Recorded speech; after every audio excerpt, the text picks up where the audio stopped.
Congratulations, you finally made it to 4 p.m. You know what that means. Happy hour. It's time to kick back, relax, and dive into the world of sports with the Young and Norvelle Show. Whether you're catching up on the latest scores, analyzing the big plays, or gearing up for tonight's games, we've got you covered. So grab a cold one, settle in, and let's talk sports. Here they are, Patrick Young and Terry Norvelle.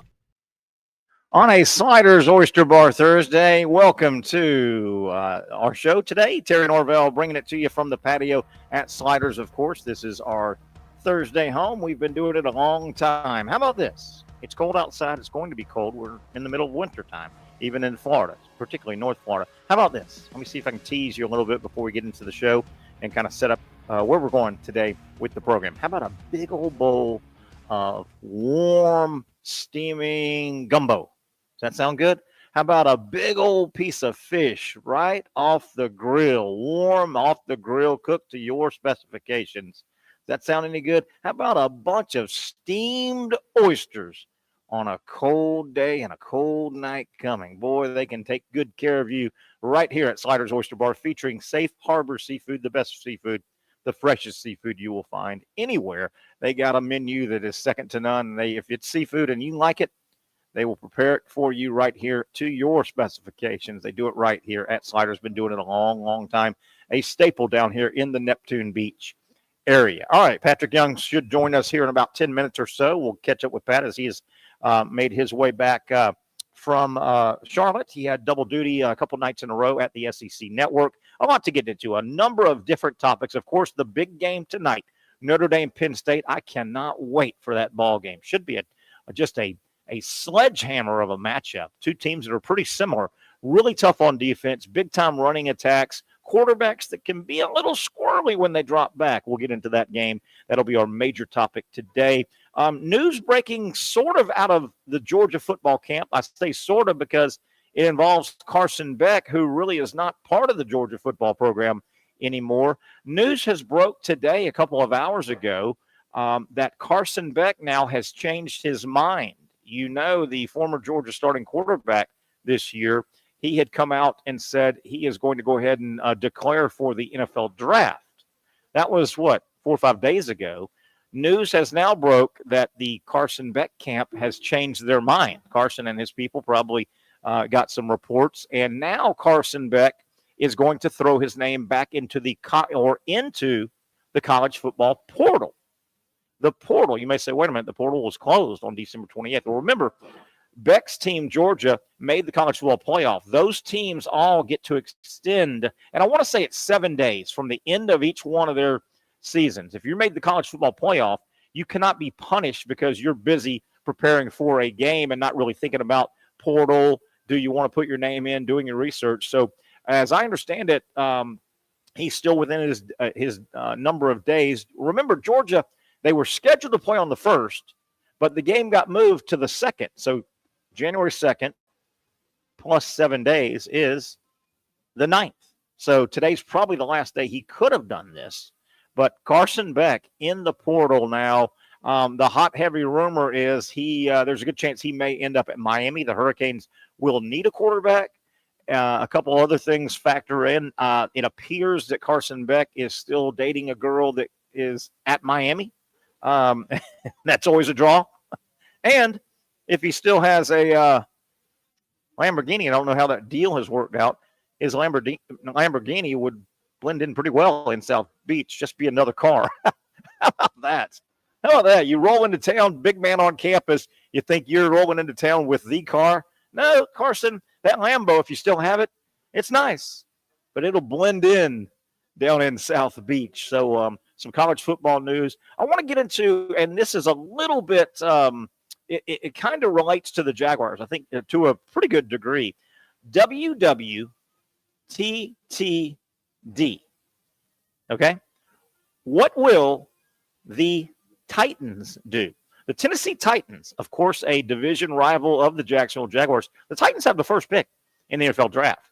And I ran across a really interesting article in the Tennessean, one of the local Tennessee papers that, of course, covers the Tennessee Titans. There's an interesting article. One of the writers up there with the Tennessean, he is outlining steps to improve the Titans, and I want to go over that. Boy, they've got options. When you have that first pick of the first round, you have options, and this seems to be a great year to have the number one of the one. If you got to have it, you may as well have it in a year where quite a few of the top 10 organizations are quarterback needy. And, I preached all year as this season started unfolding, particularly halfway through the season. I was one of the first guys going, man, oh, man, oh, man. One of the things that could really help the Jaguars, they're having a terrible season, get the first pick.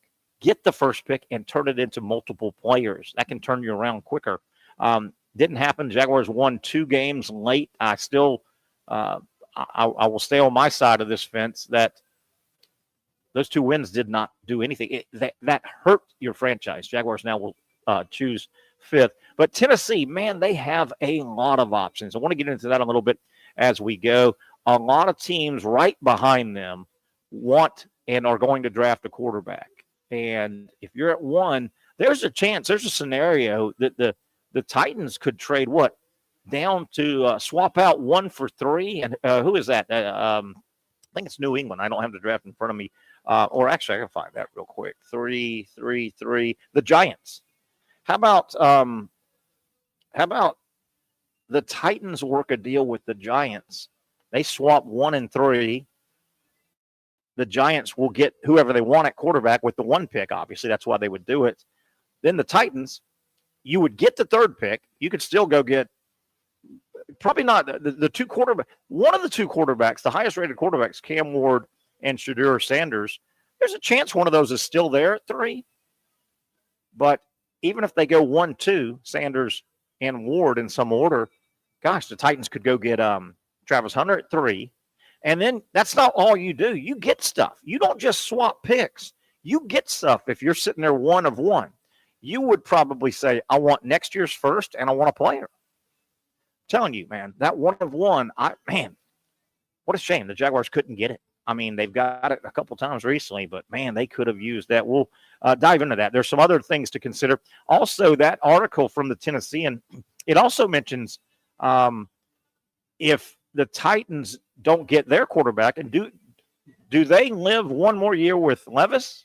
Do they mess around with a free agent quarterback? And some of the names that might be available through free agency in this article pointed out Stafford, Darnold, Carr, Cousins, Rodgers.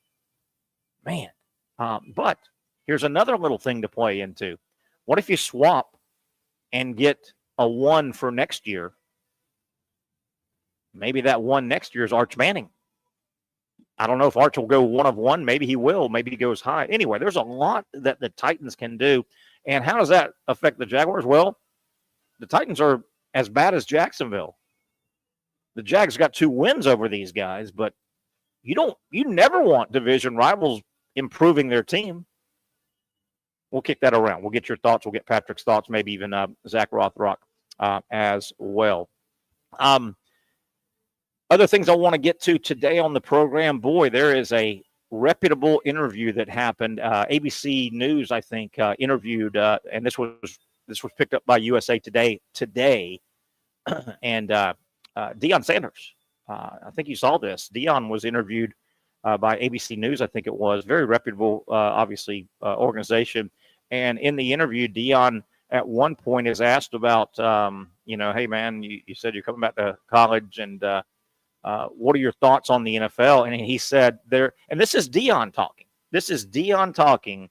He basically, and I'll paraphrase the very end of this thing, Deion said in no uncertain terms, well, the one thing that could change and send me to the NFL is possibly coaching my sons. And there's an S on that. Sons, not son, his sons. But that door's open. And I've always thought that door's open with regard to Deion. I don't think he's a long-timer at all at Colorado. We'll see. But it was very interesting. I'll try to get to that quote and give you the exact quote from Deion. And he didn't mince words. He didn't mince words at all. Interesting stuff. We want to get into kind of some fun sports today as well as we set the show. Tiger Woods and Puma and Tiger Woods going at it. We'll get to that a little bit later. They're doing a cool thing at the Indianapolis Speedway. with all this bad weather. They're trying to make the best of it. We'll talk about that. And man, be careful on golf carts. I'll try to get to a cut later in the show. And I know all the rage now. The last 10 years, golf carts are the rage. Everybody who's anybody feels like they have to have a golf cart. Well, I know you might not take driving a golf cart as serious as a car. And if you're on the road with a car, please be serious and be careful. But I think just the fact that when not just kids, but when adults get behind the wheel of a golf cart too, I think they think, it's just a golf cart. I can drive with one hand and maybe, a little, beveraged up and things. We've got a clip we may get to, and we'll tie it into sports because it does involve a golf cart. It has gone viral, and it is absolutely hilarious. Want to get into the game, though, tonight a little bit as we kick off the first segment. Really good matchup. I think these two teams are very, very similar. They both want to run the ball. At times, they both have punishing rushing attacks, both Penn State and Notre Dame. Both quarterbacks can make an NFL throw and then scratch your head throw. Drew Aller, I've never seen him really get dialed in. This guy, you really don't know what you're getting with Drew Aller. A little bit can be said, out here in the cold here. You can say that a little bit with regard to Riley Leonard. Leonard, much more of a running threat than Aller is, but Leonard's not a big-armed, great passer. Aller could be, and I think he's got a huge arm, but I'm not real confident when he throws the ball. If he missed a lot of guys the other night against Boise State. He had that one speedster wide receiver. He missed him a lot. Can't miss those throws tonight. Both teams want to run it. Both teams have really, really stingy defenses. Should be a low-scoring game. This screams 21-17-ish somewhere in that area. The word is the great Penn State defender, and I use that word on purpose. I don't use it all the time. Abdul Carter is a great rush end superstar in the making when he heads to the NFL. Word is he's healthy. He's going to play. I think he had an arm situation. He missed almost all of the Penn State-Boise State game the other day, but he is a big-time difference maker. And Notre Dame, they go out and beat Georgia with special teams play. Will field position play into it? Because I think yards are going to be hard to come by tonight.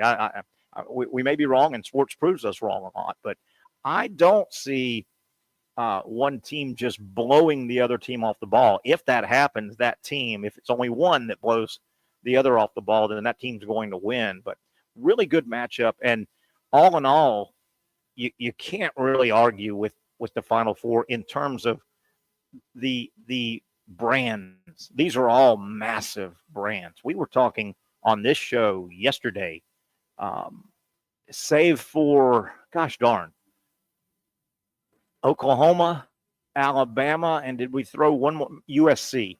Probably Oklahoma, Alabama, USC, and these four, those are your deep blue bloods. These are big boys. Multiple national titles. Ohio State probably not quite in there.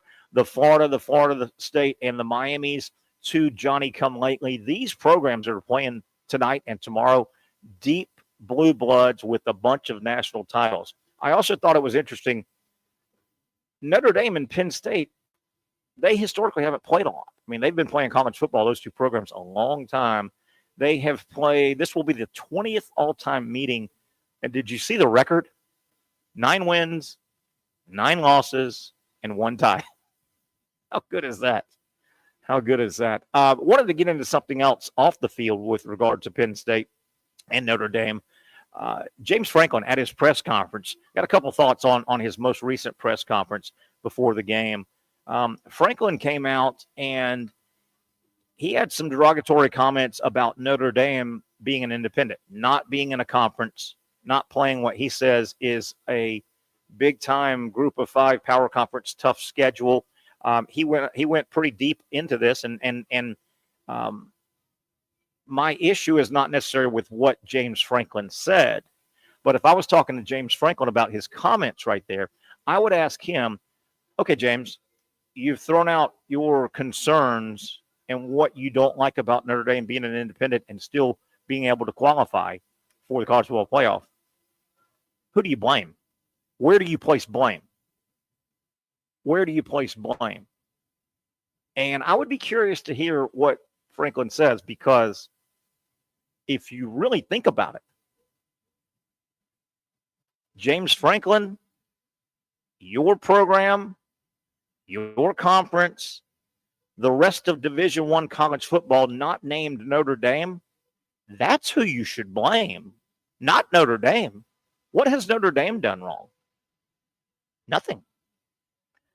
If college football is going to allow Notre Dame to do what they've asked to do, we want to stay independent, but we still want to have a path to the college football playoff. Well, can you blame Notre Dame? Notre Dame's done nothing wrong in this equation. Not one thing wrong.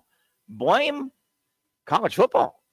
Hey, college football, the Big Ten, the SEC, the Power Five, the Power Four conferences, all they have to do is say, hey, guys, don't schedule Notre Dame. Don't schedule them in any games. None. ACC, say no. We've changed our bylaws. The ACC could say, hey, we have decided that we don't want to be in a scheduling partnership with you, Notre Dame, for 5 games. We only want to play conference games against full-fledged conference members. You could squeeze Notre Dame out of this in a heartbeat. So don't blame Notre Dame. Blaming Notre Dame is like saying, well, hell, are you telling me I can walk in that bank and just take money out and with no repercussions? Well, okay, I'm going to do that. Well, are you going to blame me for that or the system that allows me to do it? I know that's a hypothetical crazy, but I hear people rip into Notre Dame. They should get in the conference. It's not fair. Well, who are you mad at? You should not have 1 ounce of anger toward Notre Dame.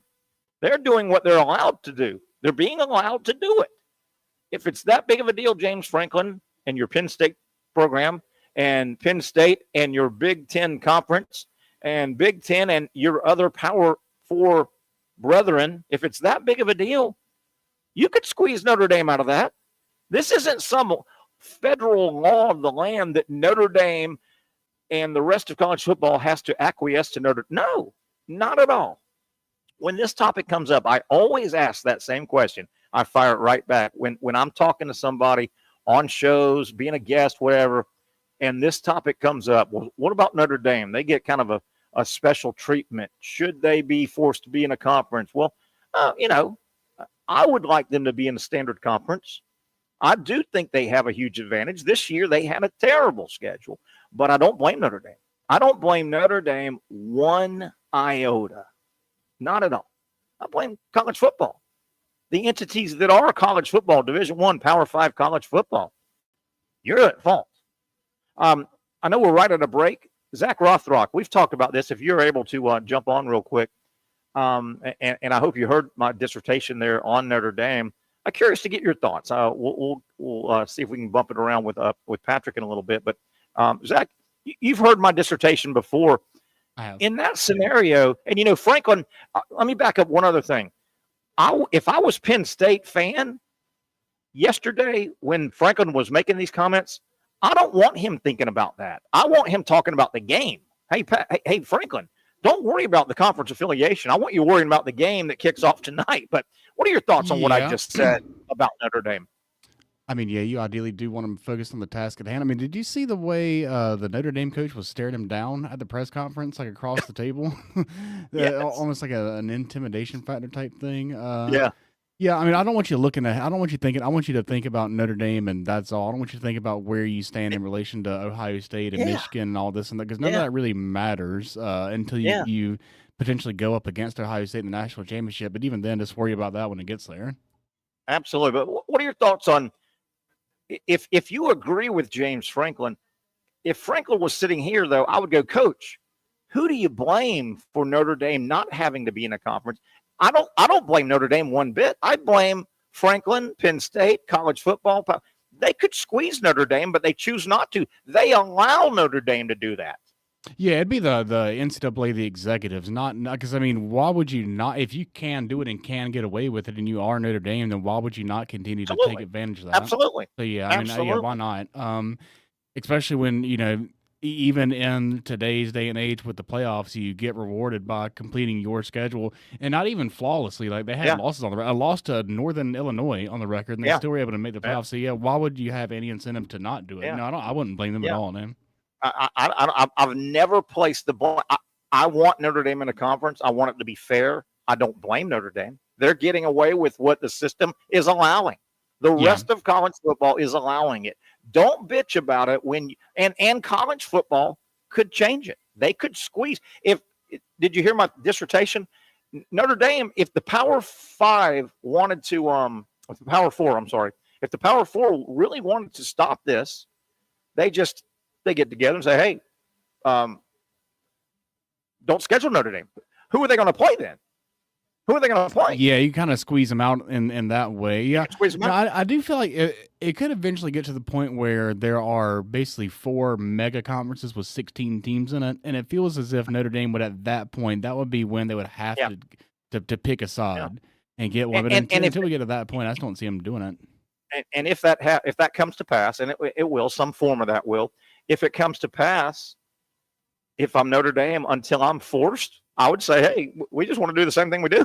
we want to be team 17 in that 16 team conference, and we want to be able to qualify. Yeah, I mean, why not? Why not? You can just continue to thumb your nose at everybody, and you never have to play on conference championship weekend. Yeah, never. College football can control that if they really, really wanted it.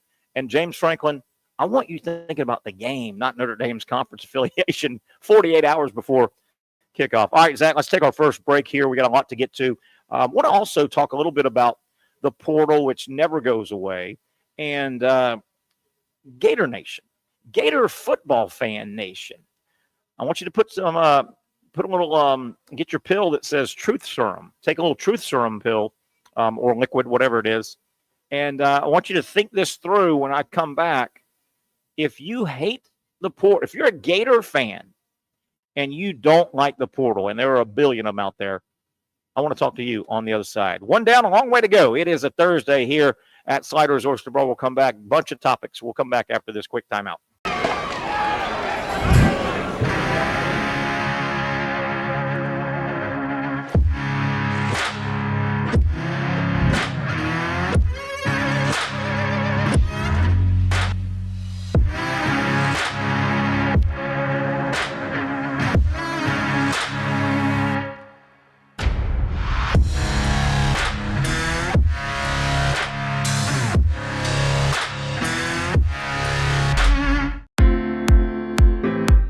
At Southeast Orthopedic Specialists, we know pain and injuries can stop you from doing what you love.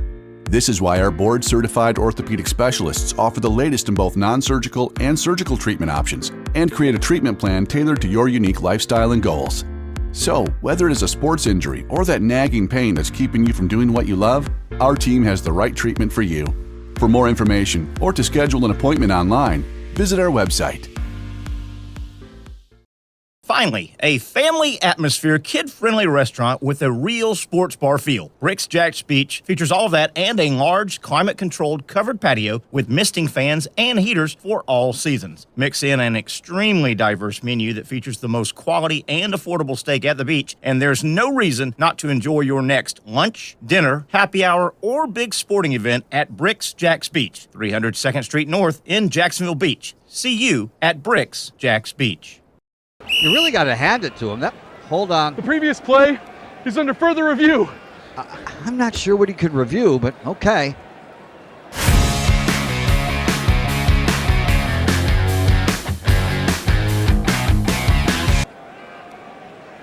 Sure has been a while.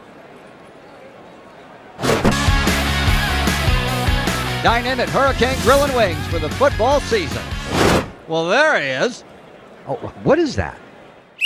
The Action Sports Jax 24/7 network is streaming. I'm Stuart Weber, and I'm here to teach you a nice 3-step process on how you can watch all your favorite programming from the Brent and Austin Show every weekday 10 a.m. to 1 p.m. or the Cup Date with me. It's fantastic. We talk NASCAR. It's a great time. Wednesdays at 1 o'clock. All right, first step, easy. Download the Action News Jax app. You probably already have it downloaded on your phone, so you might already have that one taken care of. Step 2, see that stack of pancakes up there? You click that stack of pancakes, and it's going to bring down step number 3, which is a full screen of all the different streams that you can click on, including the Action Sports Jax 24/7 stream. You click that, the video's rocking and rolling on your mobile device. You're watching all the shows you want to, and you're having a good time. You can also do it on your smart TV with the Action News Jax Now app. I do it on my Samsung TV at home. It's a great way to watch it on a nice, large screen for all the content. That's the Action Sports Jax 24/7 network. Hope you can find it. You trust CGC to make your water great, and now you can trust CGC with your plumbing needs as well. Fast, convenient scheduling, licensed and insured. A quick call away at 904-552-1242. You never know when you're going to have an issue with a shower, toilet, or maybe it's a sink that sometimes is easy to fix. All right, let's be honest. I'm not fixing anything.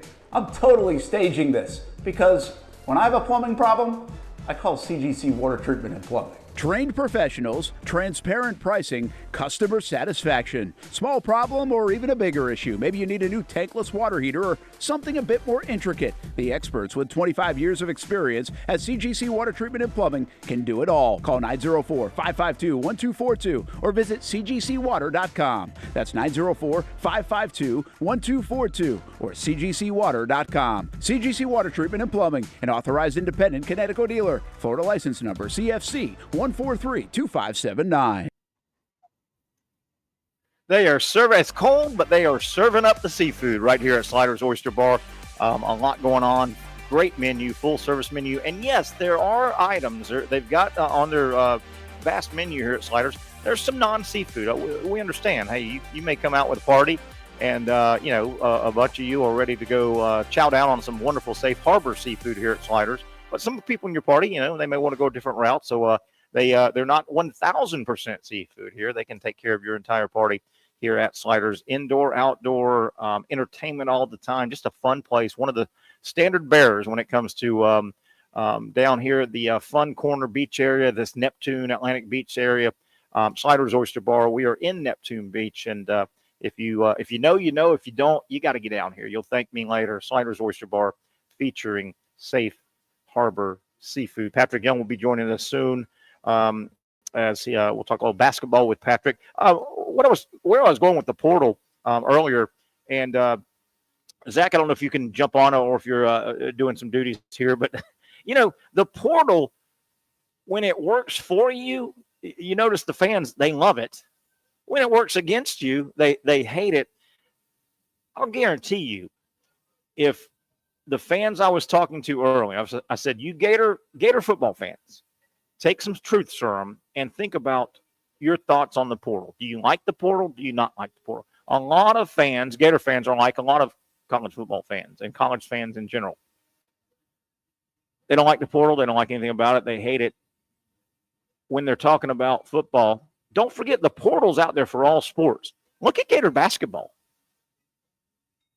If you don't like the portal and you're a Gator fan, well, do you realize this really good basketball team that Todd Golden's put together is heavy, heavy, heavy portal? I mean, think about the players. Walter Clayton. He didn't have to sit out. He came straight to Florida last year and played. Elijah Martin. Portal from FAU, right? Going on. The big man, Chin Lulu, whatever his name is, big man, Big Ruben. Sam Alexis. We could go on and on and on. They do have some homegrown, if you will, some signees, Condon and Houck and guys like that. But, the Gator basketball team is portal heavy. Really, really portal heavy. Will Richard. Transferred in, played immediately. That Gator basketball team, as good as they are, they're heavy portal, and that's the lay of the land. That is the lay of the land. Speaking of the portal, one of the big stories today, if you haven't heard, Carson Beck has changed his mind. He had originally announced several days ago that he was leaving Georgia and going to test the NFL draft. That has changed. Carson Beck's people, it has been announced Carson Beck has decided that he will actually throw his name into the transfer portal, and he's looking to play another year, his 6th and final year of eligibility. Obviously, he's got the COVID year and things like that stretched everything. But Beck is looking to play one more year of college football. What does that say? Probably that even though it's too early to turn in your paperwork to get your grade from the NFL, you can still, I think, through back channels, you can find out if you dig enough. You can find out where you think the NFL views you. And I would imagine that's exactly what Carson Beck and his people did. They went back channels and they heard maybe a lot of what Todd McShay. Remember, Todd McShay the other day came out and said he was talking to some NFL people anonymously, that and Beck's name came up after he had declared that he was going to try the NFL draft. Todd McShay came out and said that one scout that he talked to for sure said that would be I think it was a horrible decision, an absolutely horrible decision. So Beck and his people obviously have gotten some homework done, and the grade came back and said, hey man, you need to turn in some more tape, some good high-level college football tape would help you. And I would imagine part of that evaluation that they got back channels said, man, you would he not get drafted? I don't know, but is it worth it to get drafted in the 5th or 6th round versus, hey, go try and play one more year of college football and see if you can play yourself into a 2nd round pick? Because if, let's say, Beck went to the draft this year and went in the 5th or 6th round, well, why not try one more year of college? You've got the eligibility. And even if you don't turn in great tape and don't shoot back up the draft board, you can still go 5th or 6th, right? I mean, it's not like an either or. I think if Beck would get drafted 5th or 6th round this year, at the end of this year, going into this coming draft, I think that would be there still on the table if he played one more year and he doesn't light it up. So not too risky. I don't think too risky. And he's got a little cash in his pocket. I don't know his deal with his Lamborghini, but I don't know. Was that when you leave Georgia, you turn it in? Was it yours? Did he buy it with his cash? We don't know. Getting back to the Titans, I'm intrigued with the Titans now, mainly because it's a division team, a division rival. The article I referenced from the Tennessean, Nick Suss is the sports writer, and he wrote an article in the Tennessean regarding the Titans and their first draft pick and what moves the Titans can make now sitting in the first spot of the draft to improve their team. It's interesting. He listed like 7. I won't go through all 7, but and in order, what he would do basically, number 1, trade back. Number 1 is trade back, which I was preaching and preaching and preaching when the Jaguars were 1 and whatever and 2 and whatever, getting late in the season.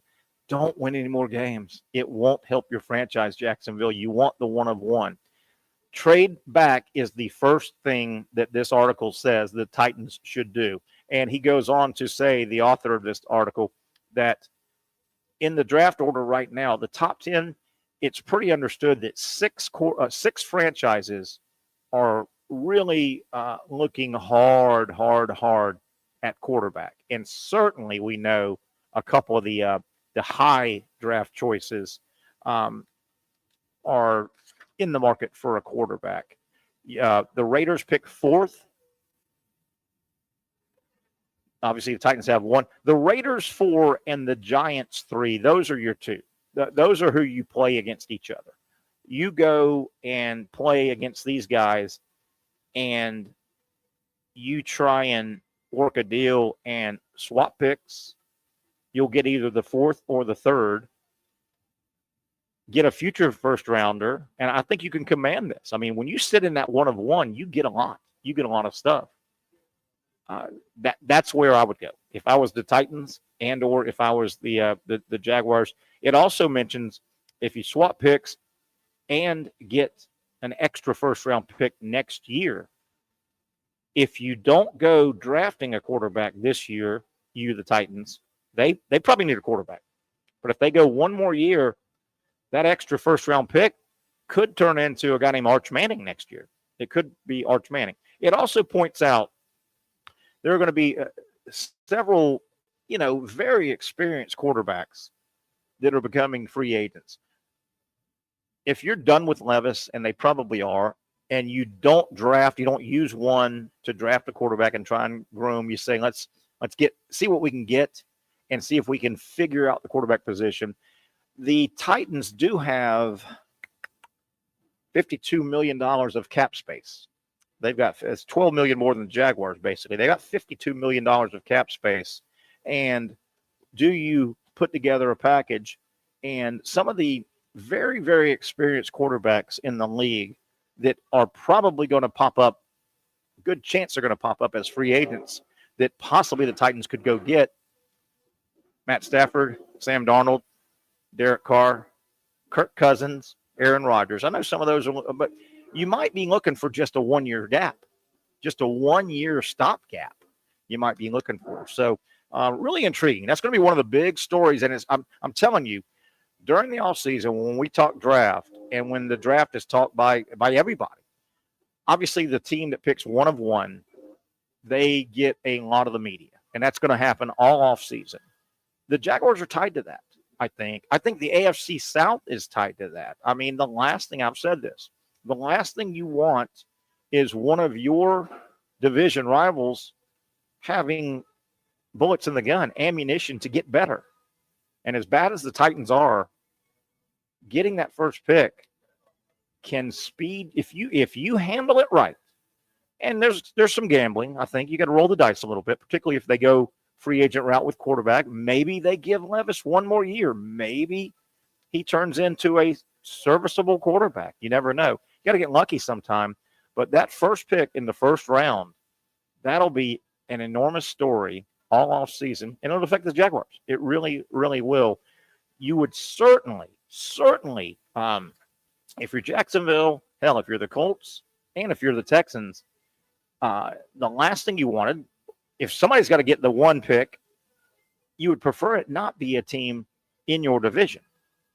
You would prefer it not be a team in your division. You would rather the Browns have gone from 2 to 1 as the season finished. You would rather, the Patriots have slid up there. You don't want your own division rival getting that pick, but unfortunately for the Jags, that's what happens. Now, if they screw it up, the Titans, okay, you're fine. But they could hit a home run. This could plug in 3 good players. You could plug in definitely 2 this year and maybe even a draft choice for next year, but some type of combination. It's not out of the realm of possibility that you could plug in 3 good players. You add 3 good players to the worst 10 teams in the NFL, and they're going to be a lot better. A lot better. We'll see how it plays out. It's going to be a fun story. SEC fan, traditional SEC fan, as we go to break. I want to talk to you when we come back, but I'll tease it a little bit. Traditional SEC fan, and I'm one of those.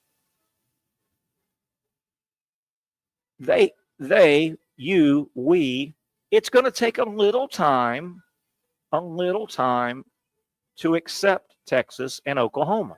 It's just the way it is. It took a little time for Arkansas and South Carolina. It took a little time for Missouri and Texas A&M. It's going to take a little time particularly for traditional SEC fan, to accept Texas and Oklahoma. But SEC fan, you've got kind of a double-edged argument, and I'm going to on the other side kind of spell that out. I think SEC fan, if the Final Four plays out the way it could play out involving Texas, I'm going to give you traditional SEC fan ammunition for when you talk smack, which we do, with other fans of other conferences. That and a whole lot more. Let's take a break here. Cruising through a crisp Thursday here on the patio. Got a party or two that is sat down. Heaters everywhere. They've dropped down the portable see-through vinyl walls, so it feels comfortable here. Or you can dine inside, of course, at the bar, at the tables, or at the Oyster Bar right here at Sliders Oyster Bar. Terry Norvelle coming back. We'll catch up with Patrick Young in a few moments. A lot of topics to get to as we're having a fun Thursday heading into the first of the two college football semifinal games tonight. Don't forget, we got the ball on Notre Dame taking on Penn State. We'll talk about that as we go. For those dealing with pain from a sports injury, arthritis, or spine condition, Southeast Orthopedic Specialists offers innovative new non-surgical options. Our regenerative medicine treatments, including platelet-rich plasma and other regenerative treatments, use your body's own restorative cells to aid in treating injuries. These procedures are performed in our offices and typically require minimal downtime. If you want to get back to doing what you love, our regenerative treatment options may be right for you. For more information or to schedule an appointment online, visit our website.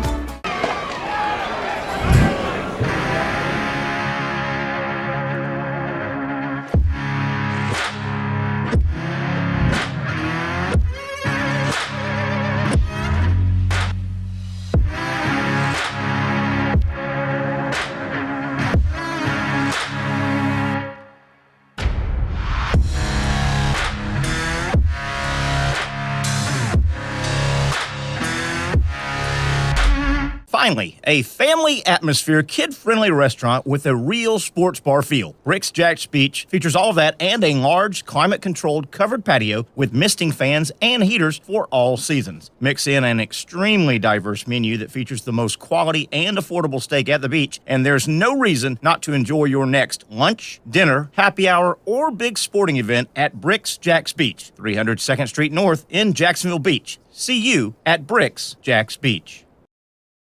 You really got to hand it to him. Hold on. The previous play is under further review. I'm not sure what he could review, but okay.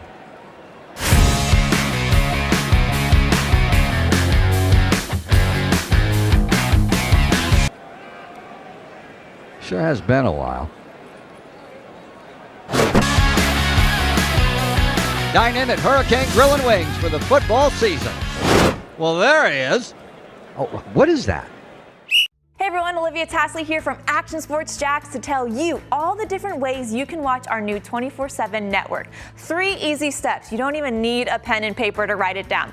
Step number 1, download the app. Search Action News Jacks in your app store either on your phone or your smart TV. Then, once you're on the app, click on that little drop-down menu in the upper left-hand corner with the 3 little lines. That'll show you these options, and boom, right here, click Action Sports Jacks 24/7, and you will be brought to our continuous stream channel.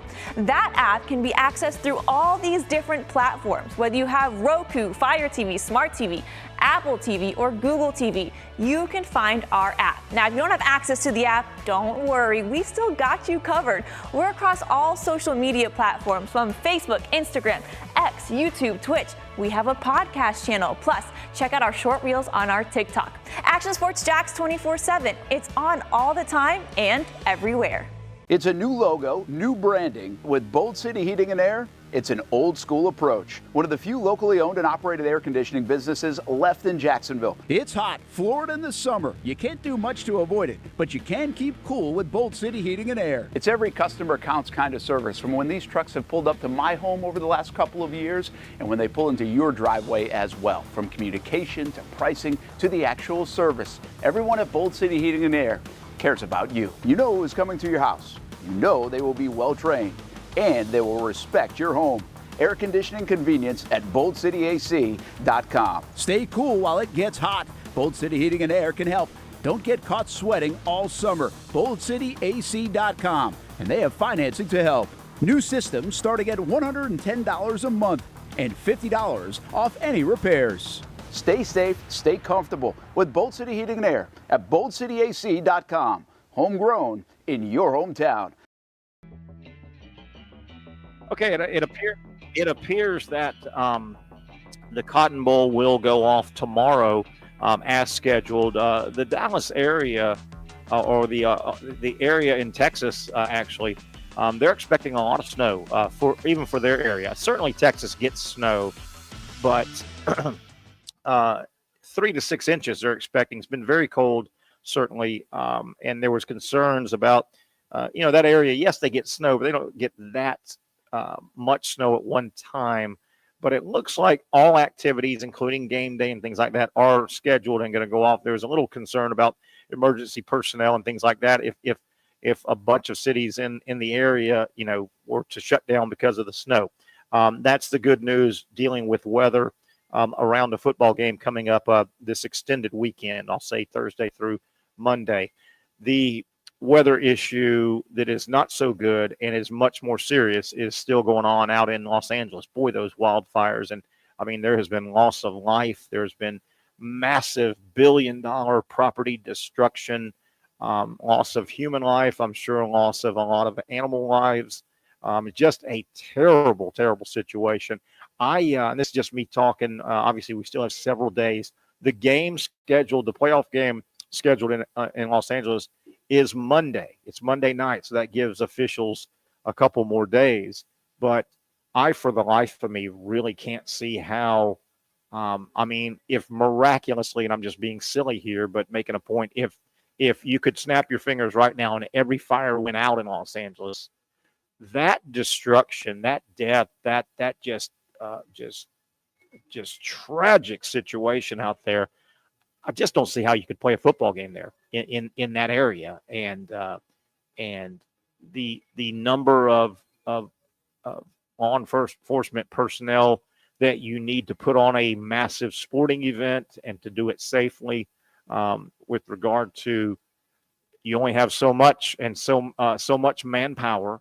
I can't see how that game will be played in Los Angeles. They're talking about Phoenix, I think.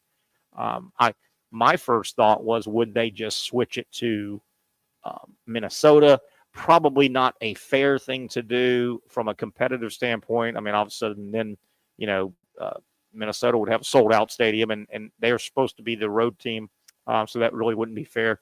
Phoenix probably is the best answer.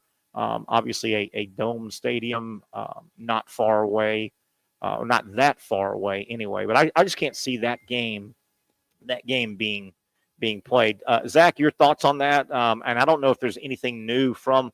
I haven't been able to track the Los Angeles stuff today, this afternoon.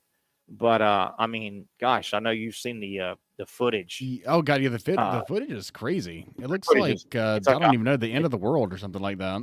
That's a good description. That is really a sad but good description. I mean, I know wildfires are wildfires. Wouldn't you say that's California's hurricane? Right. I mean, that's like that is literally what my wife and I were saying. Is their version of the hurricane or the tornado. That's what California. I guess they also get earthquakes too. But yeah, in the earthquake, they're much less. They don't happen as anywhere near. But man, it seems like these wildfires are an annual occurrence. I don't remember them, and I'm not a California native. But Zach, I don't remember them in the winter. And I know you don't get a terrible winter. I don't remember them in the winter all the time. I seem to remember the California fires more spring, summer. Yeah, it feels like it's usually in the summer when like it's dry. They haven't had rain in like several weeks is usually, and maybe they've had a really dry winter over there. I haven't really gotten into the specifics of it.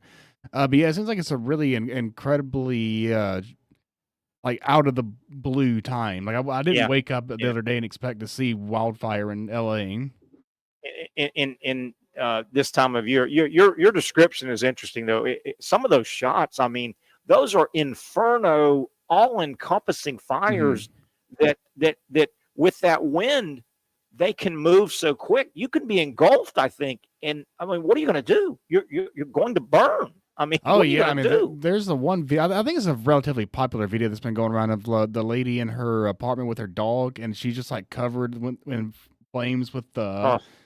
Through the glass walls, you can see. Yeah, I literally do not know what I would do in that situation. It's so terrible to think, and we have to spin it back. It's a sports show. We have to spin it back to sports, but right. And Zach, I have no inside scoop or anybody that I know that's in the fire department or Los Angeles, city council. But from what I see, like you see on television, if you snap your fingers right now and every fire went out, I still can't see them playing a football game anywhere in that area. on Monday no, night. there'd be too much to clean up outside of that. Yeah, for sure. I think it's going to be a several week process, most likely. Yeah, I would imagine here within the next day or two, the NFL is just about has to announce that they're going to move that game to Phoenix.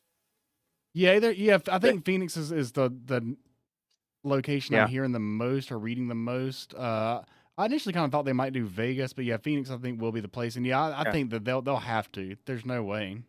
Almost have to. The from a sports standpoint, with regard to what's going on in Los Angeles, which is not important. The sports angle is not important. But if one thing went their way, the NFL's way, it's the Monday game, not the Saturday game, right? Mm-hmm. Just gives you a few more days. And I think, and the NFL's the NFL. If they make the announcement Friday, if they make the announcement today or tomorrow, they've already started behind the scenes, right? They've already started doing they've already started shuffling. And last year, it wouldn't be the first time they had to move. Last year, they actually had to move. Remember that? The Steelers played in Buffalo, and it was a big, like a blizzard. Like they had to get the fans to shovel the snow out, and they moved it from Sunday to Monday afternoon. So, I mean, it wouldn't be the first time. So they definitely have a procedure and a protocol to follow with this. Even though some of the northern franchises in the NFL, I think Kansas City loves when they're at home and it's 7 degrees and it's a playoff game. Zach, I could see, and it may be, I may not be around, but the NFL has gotten so monstrously big. Yeah. And there's so much money involved. I'm not so sure there's not going to be a time in the near future. I don't know what the time frame is, but in the near future that the NFL may mandate the northern franchises have to have domes. Yeah, I can see them. You're not the first person. There's just too much money. Yeah. It could potentially at least make it mandatory to have a retractable roof type of thing where you could avoid the weather situation. I don't really think that would necessarily help with this LA thing. That's kind of one of those out of the ordinary type deals. Absolutely. But totally for Buffalo, because I mean, the last thing that you would want, I would imagine, if you're the Buffalo Bills, the last thing that you want is to play a full season. Like, let's say they went 16-1 and had the number 1 seed, so they got to play their games at home. The last thing you would want is to play a full season and then have the whole game get like your season comes down to one of those 5-3 games in a blizzard where the offense can never get going and both teams have to play a game plan that's just completely out of their normal. Yeah, you don't want that. Yeah, and I don't think what I just proposed is 5 years away, maybe not even, but 15 to 20 years from now, I don't think we're going to have the NFL is just too enormously big and there's too much financial stake on these games to have 8 inches of snow affect the game when we live in a time where we can change that. It's not like we can't, 100 years ago, you couldn't build a dome with a retractor. Well, we can do it now. Yeah, we can do it now, and the money is just too enormous, I think. I just think it's way too enormous. I mean, it's one of the biggest industries in the entire world is the NFL it really football. And I know that as gambling gets to be a bigger part of the sport and part of the scene, like I know that even just thinking about fantasy football perspective, a thing that people don't like about these weather games is you can have the number one, like you can have Lamar Jackson all year and he's the best quarterback all year, and then he goes in your championship round, which is typically in December in the snow, and he has to go play a game in Buffalo and it's in a blizzard and he can't get it off. Yeah, and he ends up having the worst game he's had all year when the person needs him the most. He's been doing good. So I think that as gambling becomes even more hand in hand with the sport, they're going to look to make it a more consistent product. And I think that's the direction they'll take it. Yeah, and frankly, if you are the gambling sites that are now partners of the NFL and the gambling sites, I got to believe if you listed all the advertising partners, they're way up there with money spent, and they will consistently be. Now that they've broke the glass ceiling and they can advertise and they can gamble, the gambling guys, I think, could squeeze the NFL a little bit and say, hey, man, Oh yeah. we can handle a lot of stuff. We know what we're doing, but Mother Nature is one thing that can really throw a monkey wrench, NFL. We need you to work with us here, NFL, because we can't handle Mother Nature is just a coin toss, and they don't like living by coin tosses in Vegas and the gambling, No, right? And they don't want their, because the NFL is their highest grossing product, and they don't want their highest grossing product to also be the only one that's impacted by weather. NBA's or basketball's played inside, hockey's played inside, baseball's outside when it rains. They just don't play. So football is really the only one that is impacted by weather. So yeah, I mean, yeah, that is the direction that it will go. Game earlier this year, Cleveland versus Pittsburgh, that's probably going to be one of the last ones that you really see get played in a heavy snowstorm. There won't be very many more like that. You know, the NFL has been a little hypocritical too with regard to the playoffs and bad weather playoff games. And this is true across the board. The NFL historically, they have enjoyed their playoff games with that snowy condition. It makes for great theater. It looks, wow, look at all this. But never in a billion years would they ever want their Super Bowl to be played like that. They don't mind the AFC Championship games years gone past because they thought it added a little element, but now it just looks kind of silly. It really does. Now I think people really step back, and they have my opinion of those crazy weather football games. I don't think anything from an athletic standpoint is really decided on a game like that.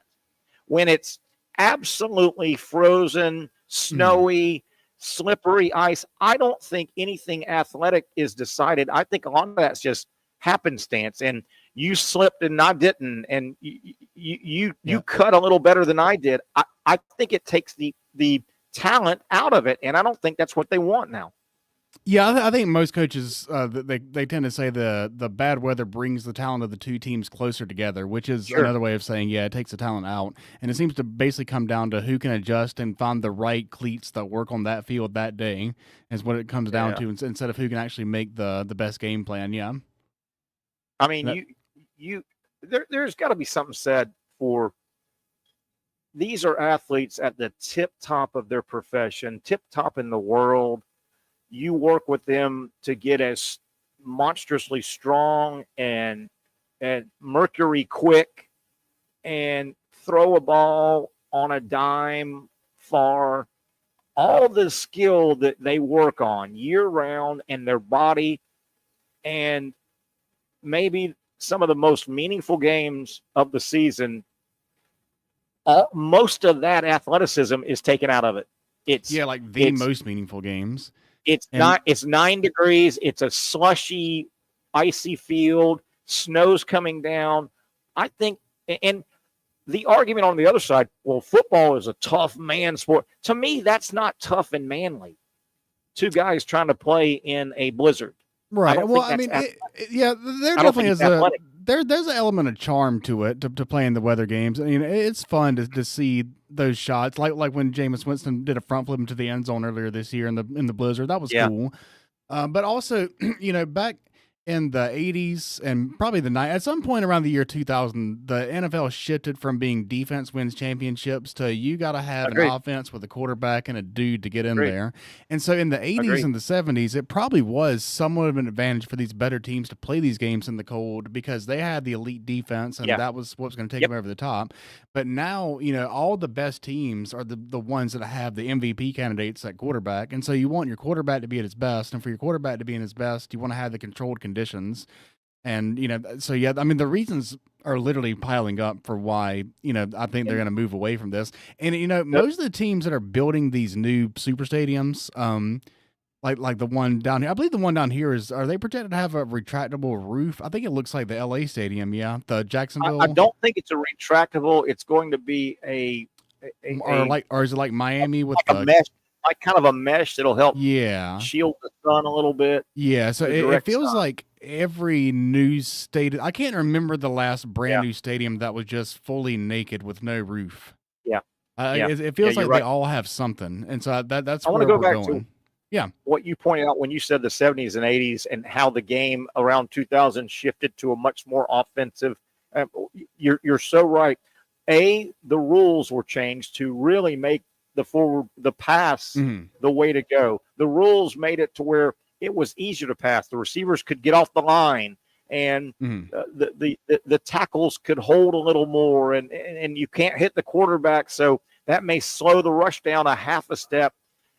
Before all that, when you said 70s and 80s, the standard way to play football, and yes, they had forward pass. There'd be 25, 30 passes, but running the ball, controlling the clock, and throwing out a good defense was how the NFL was won. And that can be done in terrible weather a lot easier than 4 and 5 wide, throwing quick slants, throwing go routes in terrible weather. Weather. These new offenses where the receivers go in motion 90% of the time, and then they either do the end around or fake the end around. They slip and slide all over the place. They literally can't execute the offense they draw up in it. It's too complicated. Yeah, and it really becomes all you need is some of those games. Just add that music from Benny Hill, I guess. Sliding everywhere. Does the NFL want that? Some of the most historic visual games, again, the NFL used to love in that era. They loved the snowy element game in their playoffs, but they would never want their big high rollers showing up at a Super Bowl game, having to sit through that. I mean, the Leon Lett fumble in the snow, the Ice Bowl is maybe the most famous game in NFL history. The Ice Bowl, and that. Having John Facenda talk about the frozen tundra, that all played when it was a run clock defense oriented NFL. It's not a run the ball, work the clock, and then let your defense finish the game NFL anymore. It just and the weather plays against the type of NFL ball they want to play, like you pointed out. Oh, yeah. It's no longer 3 yards in the cloud of dust, seal here, seal there, off to the races. None of that. I mean, it's not that anymore. The LA Chargers, it's that. They're about the only team there. And if you think about other sports, you brought up baseball.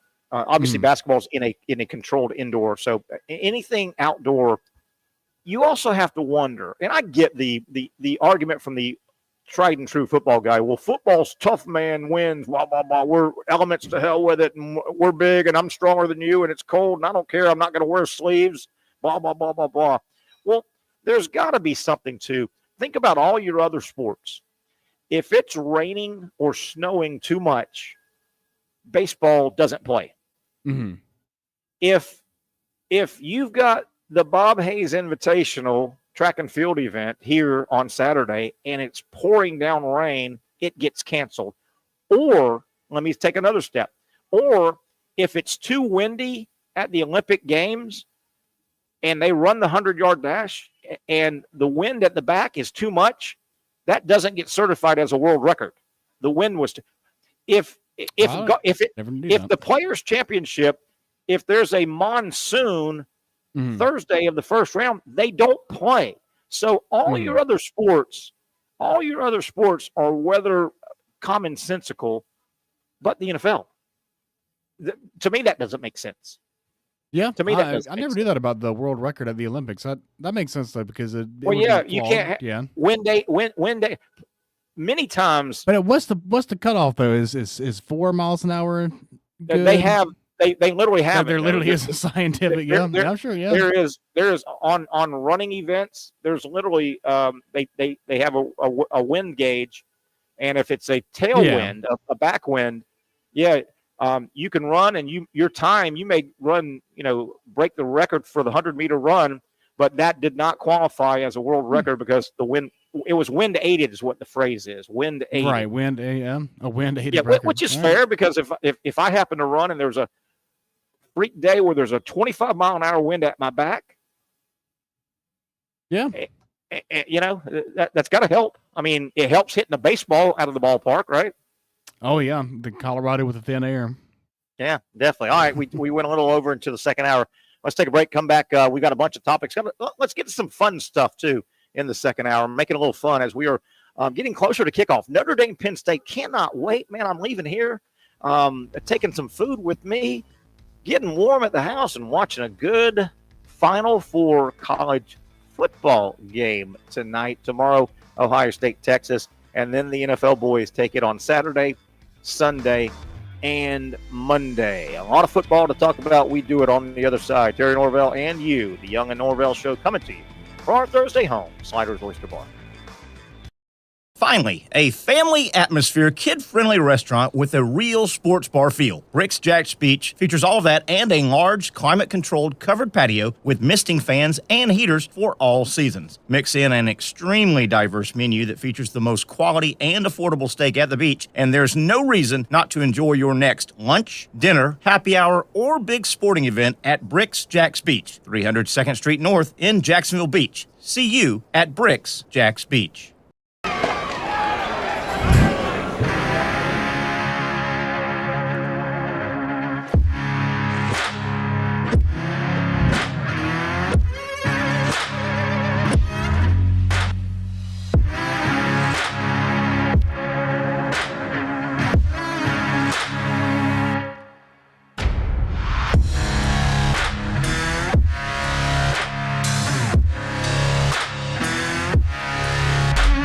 For over 20 years, Southeast Orthopedic Specialists has been providing the highest level of orthopedic and spine care to patients throughout Northeast Florida. Now, we're making that same great care even more convenient with Southeast Orthopedic Specialists Direct, a walk-in clinic where you can be seen for pain or injuries with no appointment needed. Staffed by orthopedic physicians and specialists, we offer everything from diagnosis and treatment to imaging and bracing, all with no appointment needed. For more information, hours, and locations, visit our website. You really got to hand it to him. Hold on. The previous play is under further review. I'm not sure what he could review, but okay.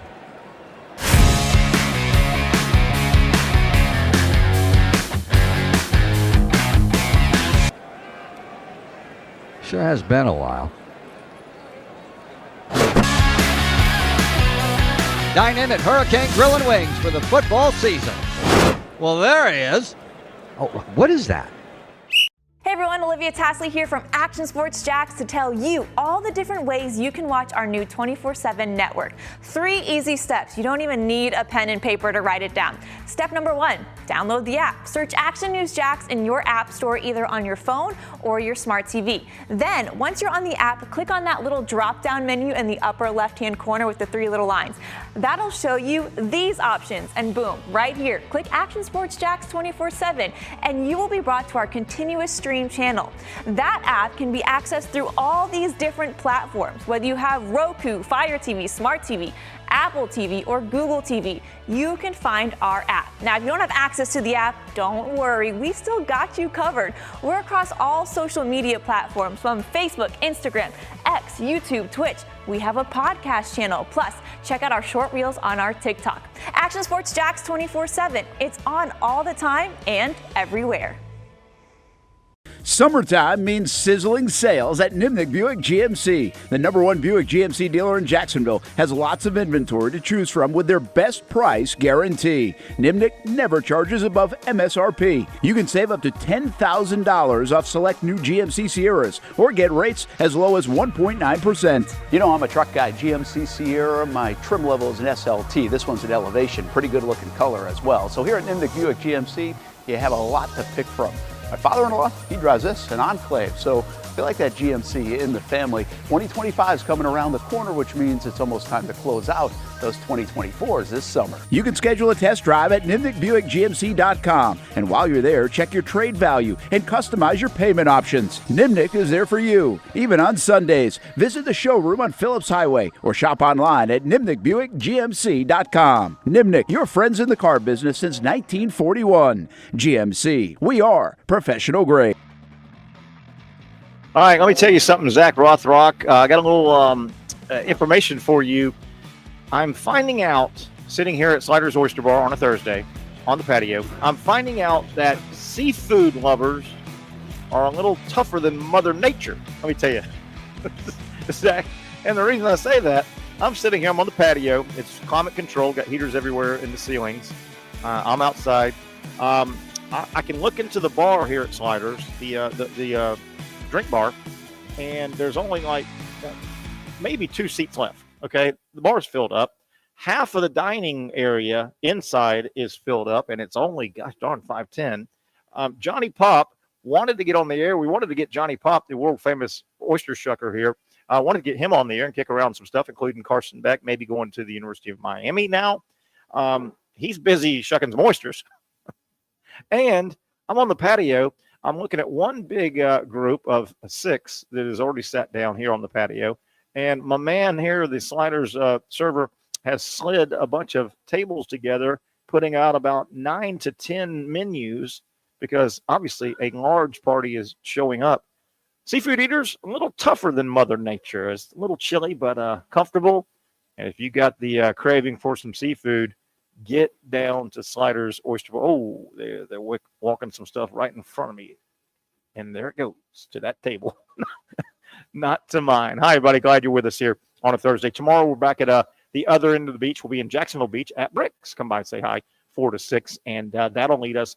Gosh darn, I'll probably stay down there and kind of do what I'm going to eat some dinner here. I'm probably going to take dinner out. I got to get home and feed my dog. I didn't plan this real well to stay out tonight, but I'm probably going to take some food here from Sliders home, get settled, get warm, and watch ball tonight. And then, you know what I may do tomorrow? We got ball again tomorrow night. Good ball, semifinal ball. Probably wrap up the show at 6, put the show away, get settled, and grab one of those $12.99 ribeye steak specials at Bricks, 2 sides, and watch probably at least the first half down at Bricks, Ohio State, and Texas. So there you have it. A couple of things I want to get to before we have some fun here. Want to lighten up we were talking bad weather and fires. Let's lighten it up a little bit in a moment. But interesting today, news out of the LA Raiders camp. You know, they fired Antonio Pierce after 1 year. They fired their head coach. Well, a couple of days after that, it's been announced today, the Raiders, a couple of days removed, they didn't do it the same day, or they didn't make it public. The Raiders have announced they fired their general manager as well. So they went coach first. Normally, if you're going to get rid of both of them, you would just do it all at one fell swoop, right? One fell swoop, and you'd knock them out. Interesting. You've heard a little bit of whispering that might something like that be going on with the Jaguars and Trent Baalke.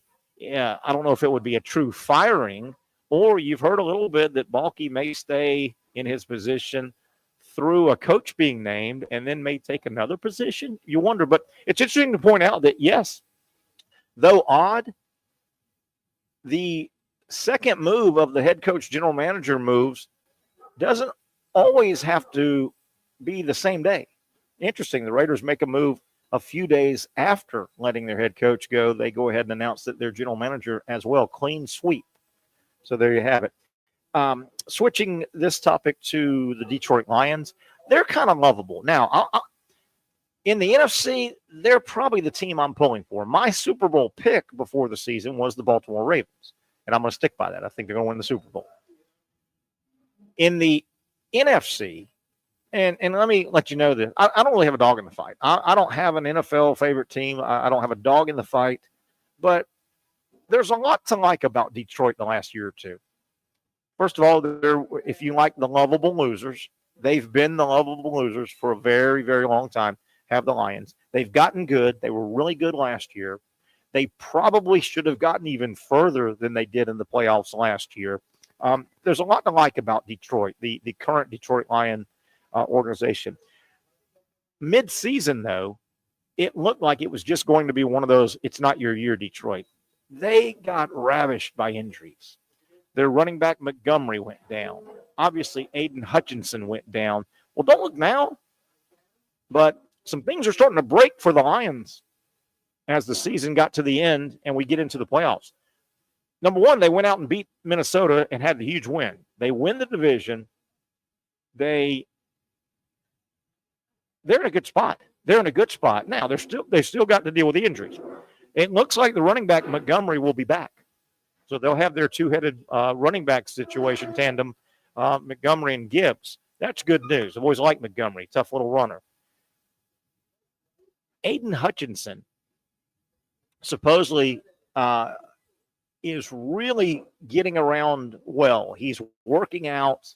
He fractured his fibia and tibia, but he thinks he's going to be ready if the Lions can make it to the Super Bowl. Hutchinson thinks he's playing. He's told his buddies in the locker room, get us there and I will play. It will be right at 4 months from the injury. He will have had 4 months to have healed and rehabbed that injury. Aiden Hutchinson, if the Lions were to make it, and the odds of the Lions making it to the Super Bowl went up drastically after Sunday. You go out and win a division and get some time off versus traveling as a road playoff team. And that's how big that win was. That is how big that win. That really changes the dynamic for the Lions. I mean, they've got a lot of stuff going their way now. So, and they're easy to root for. The Lions, before this little run, last couple of years, the Lions had that Chicago Cubs kind of lovable loser thing. I mean, they were bad. They flared once or twice with Barry Sanders. They had a playoff season once or twice, but even the great Barry Sanders, man, he withered away with Detroit. They just never could get good players around him. They're likable and good for the Lions. Kind of pulling for them. They're kind of my NFC team. I'm going to it wouldn't hurt my feelings. All right, Zach, let's see if we can I want to throw this up. Let me give some backstory real quick. Tiger Woods, he's coming out with a new brand, and it's kind of based off of what he used to do. There you go. He's coming out with Sunday Red, and that's kind of a new clothing brand that Tiger and his people, they've come out with, and that's kind of a play off of, on Sunday when he was playing competitive golf. On Sunday, Tiger always wore red on Sunday, and it was kind of the blood in the water kind of theme. Okay, it's Sunday. It's time to go win the tournament. He would always wear red. So he has come out with a clothing line, Sunday Red, kind of a play on that, okay? And you see the top there on the graphic. That's the logo that Tiger's people have come up with. A side profile of a tiger in full leaping mode. Well, of course, Puma, the shoemaker, Puma, they've been around forever. They've had their logo, and you see at the bottom, that's a Puma that looks a lot like a tiger in full leaping. That's Puma's longtime logo, that side silhouette of the Puma. Puma's suing the hell out of Tiger's company saying trademark infringement. And Zach, I want to get your thoughts. You're looking at it. You pulled that graphic up for us, that logo up for us. I kind of lean with Puma on this a little bit. I think that's too close. Tigers. I think that there is no way Puma wins this lawsuit, and if they do, Tiger needs to get better lawyers. Yeah, it's not. Okay. It's not. I just don't think it's close enough. It's really not. It's a tiger. I mean, I think you can get away. There's certain ways that you can go away around. I mean, it's not the exact. It's just, I don't know. It's different. It is a feline and it is over font, but that is about where the comparisons end. Yeah, I mean, it's a feline. It's a cat. It's a side. Yeah. It's a side profile view. It is a tiger. It doesn't have. Yeah. If you change, if you change the colors and flip them, you wouldn't know which one was the Puma and which one was the tiger. Okay. Well, the tiger. The tiger's one looks like a skeleton. I just realized those are stripes. I thought that was bones. Those are the stripes of the tiger. Now I see. I was seeing that as a skeleton. I guess they're the stripe, but still. Yeah. A feline, a side profile view. Neither one of them, and you could call these caricatures a little bit, right? Cartoon drawings, caricatures. Neither one of them has clothing on. Not that they, a lot of times, Albert the alligator has a sweater on with an F, I mean, neither has clothing on. They're both in leaping position. I think that's awful close. I think the fact they're both naked is that's a win for the tiger side, because that's the way these felines have found their natural habitat. If the puma logo was already wearing shorts and then the tiger logo was also wearing shorts, I would be like, okay, that's a little close. But since they appear as they both do in the animal kingdom, I think this is fair use. Tiger side wins. There's no shot puma wins us. Now I will throw this out: if you're puma. Mm-hmm. You may just be playing the system. Is publicity? That's a good angle. That's how they can win. Hey, Puma may have the exact same description inside Puma headquarters as you just said. Hey, man, listen, look at this tiger thing. I don't think it's really infringing on us, but dude, if we do a press release on this, we're going to get billions of dollars of free publicity. Now that would be a brilliant move. That's a good idea. That's probably what they're doing it for. You probably get sympathy with the public. Yeah. Now that's 5D chess. I like that idea. You like that? I do. All right. How about Tiger? I do like Sunday Red, the way he did that. He was so famous for wearing Sunday Red, blood in the water. I like the name. Yeah. I do think it's weird how the words are spaced out. The Sunday Red. I don't know. That doesn't tickle my eye. I don't know. Yeah. It's a weird I haven't thing. warmed up to that. I haven't warmed up, and I don't know the explanation why they've done that. Mm. Because I don't know if there is a reasoning, but hopefully the new Tiger clothing company, Sunday Red, hopefully it makes it, because I know Tiger's probably needing a few more dollars, right? Yeah, I'm sure he's just barely scraping it by, man. He needs us. He could use. Hey, did you see where? And this is a good news story. And then we're gonna get to a couple funny ones in a minute. Did you see the news? And I don't know what. I think Tiger and his son went to some events, and the son's mom, Ellen, is it Ellen Nordgren? Wasn't that his wife that he divorced, or she divorced him? Tiger's original wife. I do not remember her now. I can figure that out. But Ellen is her name. I'm almost positive. Ellen. But anyway, the word is yes, Elon. And this is good news. Seriously, they're not back together as a couple. But the word is they have patched up. It got ugly because Tiger, he admittedly cheated on her a bunch, and remember she hit him with a golf club. And chasing him down the road with the 9-iron or whatever it was. But the word is they have gone way past that. They've got a good, solid co-parenting relationship. I was just happy. One of those good stories. Yeah, that's good. I mean, I would imagine that enough time has passed at this point. That was I was thinking that was like in 2008. So yeah, I would imagine enough time. And you gotta, when you're the parents, you gotta put the kid first, or you at least should. I guess not all people do at all times, but as a good parent, you should put the kid first. So yeah, it's good they were able to do that.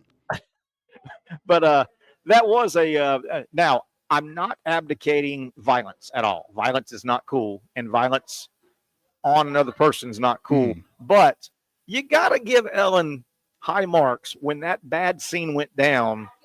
If she had to hit Tiger with any object, she could have hit him with a rolling pin, a hanger. It was very symbolic. A fly swatter, a broom, but she went golf club on Tiger. Yeah, I mean, I would have to imagine that was probably the easiest accessible weapon of choice. There has to be a plethora of golf clubs around their house, their garage area, and so yeah, I mean, you just grab it. It does the job. It's hard. You would think, but you gotta like that though. You shouldn't hit anybody with anything. Let's get that out. But if you've got to hit Tiger with something, why not a golf club? Yeah, right? I'm not really sure exactly what poetic justice is by definition, but that feels like it's probably poetic justice to be the golf club there. Yeah, I agree. Hey, let's take a break. Let's come back and keep it light. Let's lighten it up a little bit, and then we'll start getting back into Notre Dame, Penn State. The Indy Speedway, we'll do this on the other side. The Indianapolis Speedway has come up with a neat idea around the tough weather they're experiencing, and you got to see Golf Cart Lady. It's made it viral. If you haven't seen it, we will show it to you on the other side. Lightening things up here on a cold Thursday live from Sliders Oyster Bar. Finally, a family atmosphere, kid-friendly restaurant with a real sports bar feel. Rick's Jack's Beach features all of that and a large, climate-controlled covered patio with misting fans and heaters for all seasons. Mix in an extremely diverse menu that features the most quality and affordable steak at the beach, and there's no reason not to enjoy your next lunch, dinner, happy hour, or big sporting event at Rick's Jack's Beach, 300 2nd Street North in Jacksonville Beach. See you at Rick's Jack's Beach.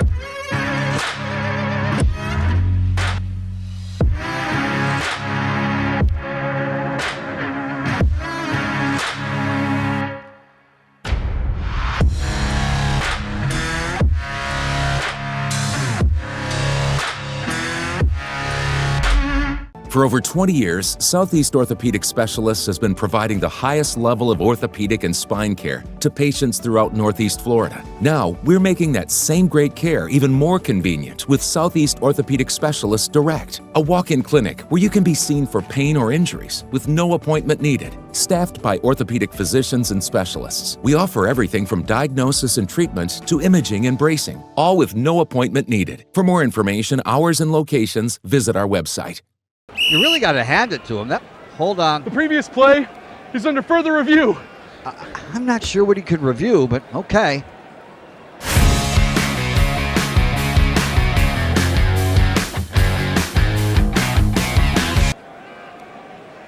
Sure has been a while. Dine in at Hurricane Grill and Wings for the football season. Well, there he is. Oh, what is that? Hey everyone, Olivia Tasley here from Action Sports Jacks to tell you all the different ways you can watch our new 24/7 network. 3 easy steps. You don't even need a pen and paper to write it down. Step number 1, download the app. Search Action News Jacks in your app store either on your phone or your smart TV. Then, once you're on the app, click on that little drop-down menu in the upper left-hand corner with the 3 little lines. That'll show you these options, and boom, right here, click Action Sports Jacks 24/7, and you will be brought to our continuous stream channel.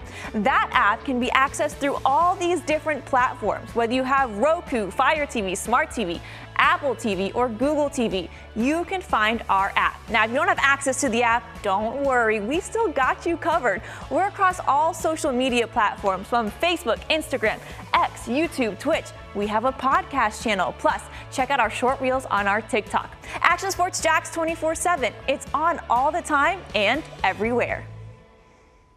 Summertime means sizzling sales at Nimnick Buick GMC. The #1 Buick GMC dealer in Jacksonville has lots of inventory to choose from with their best price guarantee. Nimnick never charges above MSRP. You can save up to $10,000 off select new GMC Sierras or get rates as low as 1.9%. You know, I'm a truck guy. GMC Sierra, my trim level is an SLT. This one's an Elevation. Pretty good looking color as well. So here at Nimnick Buick GMC, you have a lot to pick from. My father-in-law, he drives this, an Enclave, so I like that GMC in the family. 2025 is coming around the corner, which means it's almost time to close out those 2024s this summer. You can schedule a test drive at NimnickBuickGMC.com. And while you're there, check your trade value and customize your payment options. Nimnick is there for you, even on Sundays. Visit the showroom on Phillips Highway or shop online at NimnickBuickGMC.com. Nimnick, your friends in the car business since 1941. GMC, we are professional grade.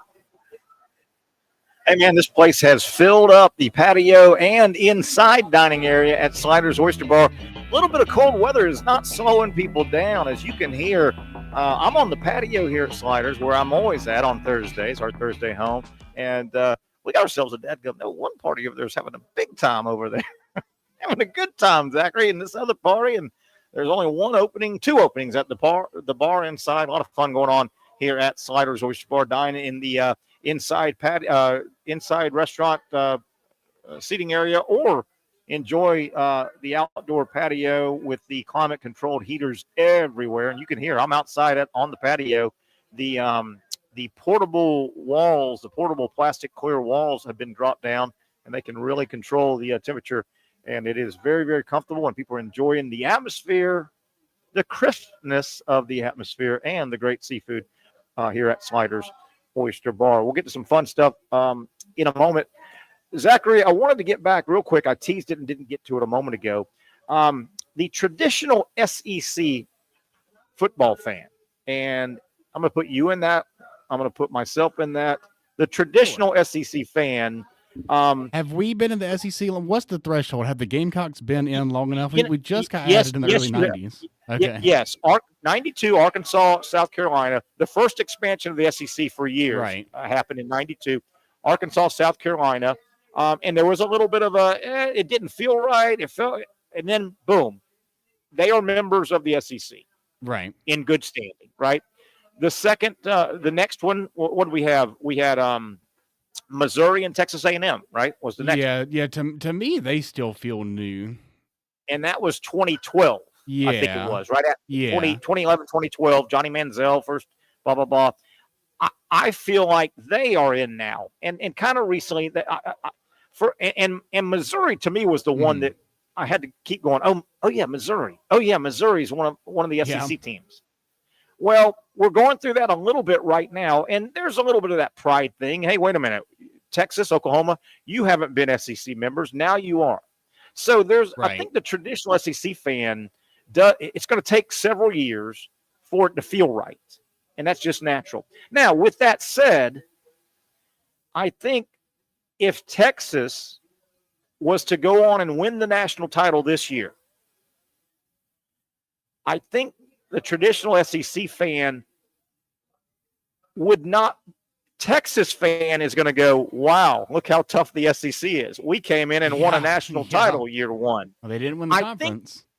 I think that's going to ruffle some traditional SEC fans, even though SEC fan gets to say to Big Ten fan, hey, we won another one. Yeah. Okay, that's all on the table. But what you just said is the comeback for the SEC fan. Yeah, for sure. To keep pride. If Texas wins it, and I don't blame Texas fan, they can go, hey, man, y'all said we ain't going to be able to compete. Hell, we won a national title, right? Yeah, they will. SEC fans' comeback's going to go, hey, and here's SEC's comeback to the rest of the country, too. Texas won the national title, but they couldn't win the SEC. Yeah, they lost 2 games. So that way, Texas fan base and traditional SEC fan base can both win, right? That's how you play that, right? Yeah, that would be the logic. That would. That's how you play that. Yeah. I mean, I kind of think that the SEC's reign of domination is, I think it's kind of coming to an end with the NIL and the transfer portal. I think everything's just getting leveled off. I think so. I think. I mean, no one's gonna win. What was it? 8 titles in 15 years, like Alabama did. I just don't see a run like that happening.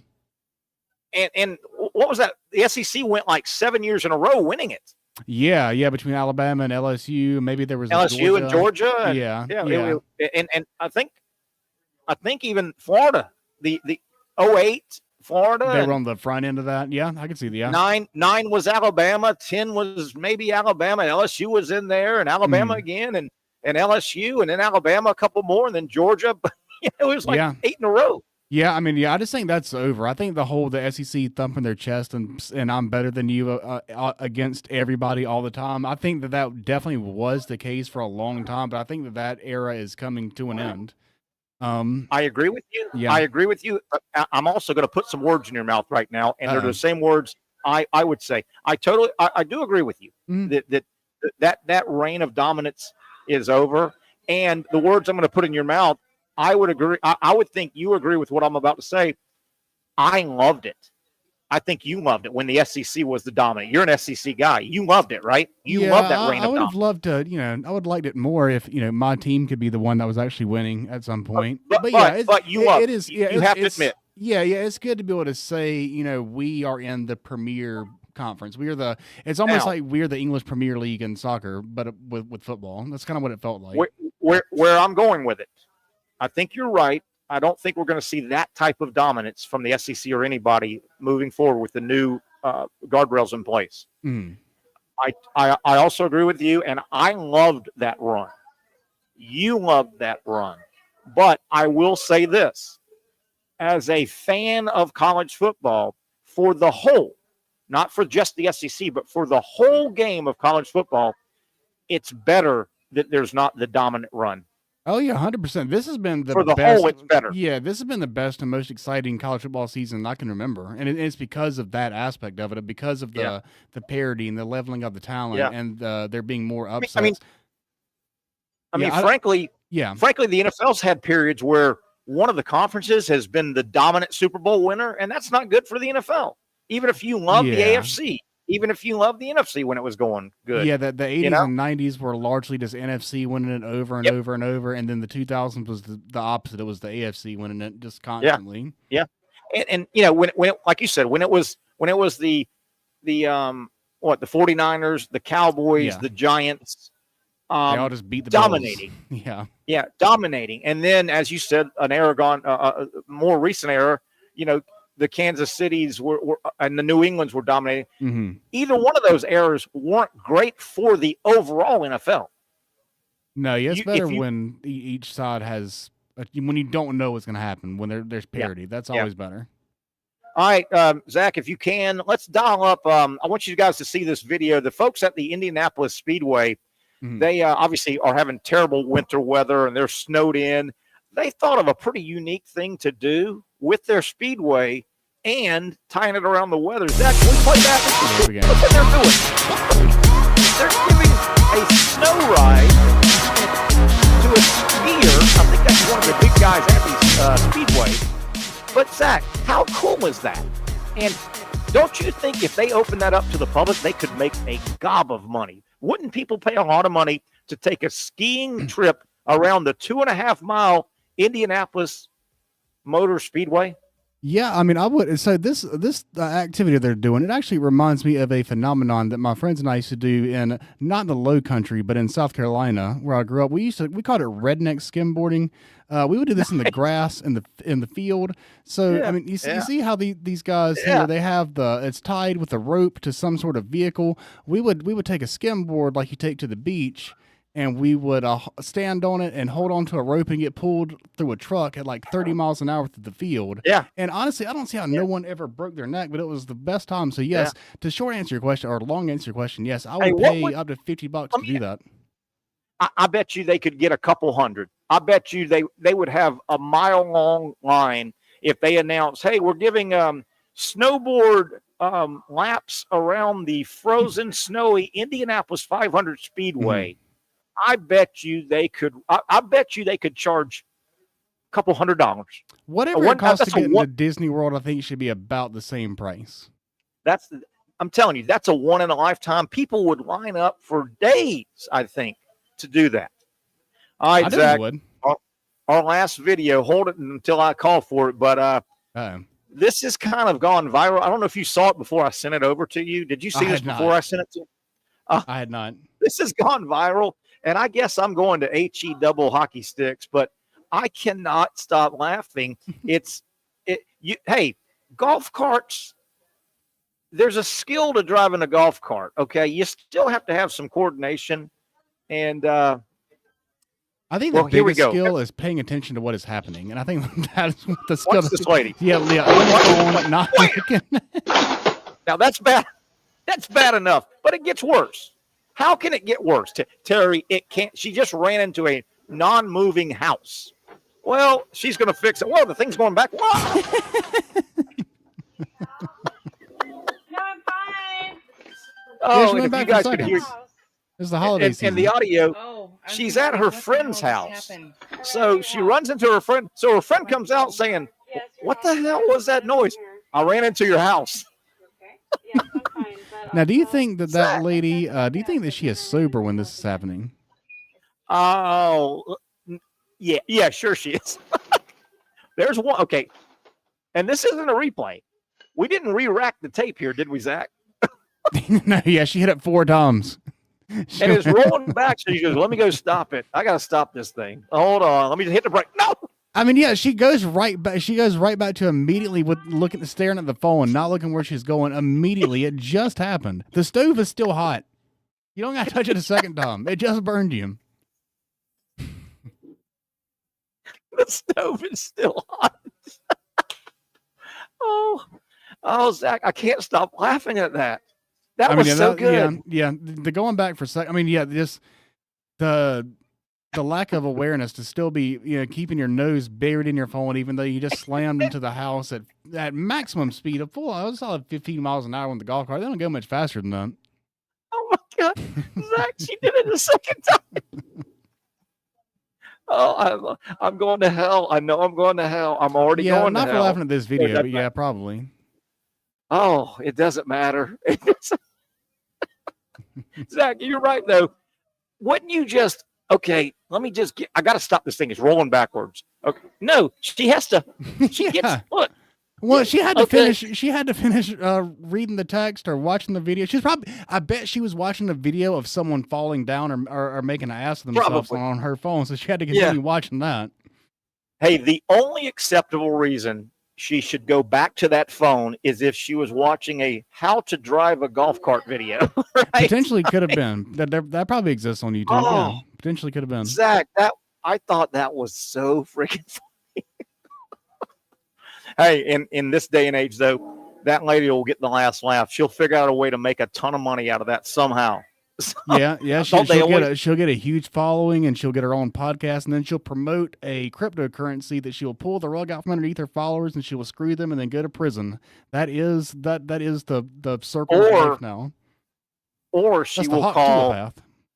She'll call Better Call Saul, that attorney, right? Oh yeah. She'll call him, and he'll find out that there was a malfunction on the brake.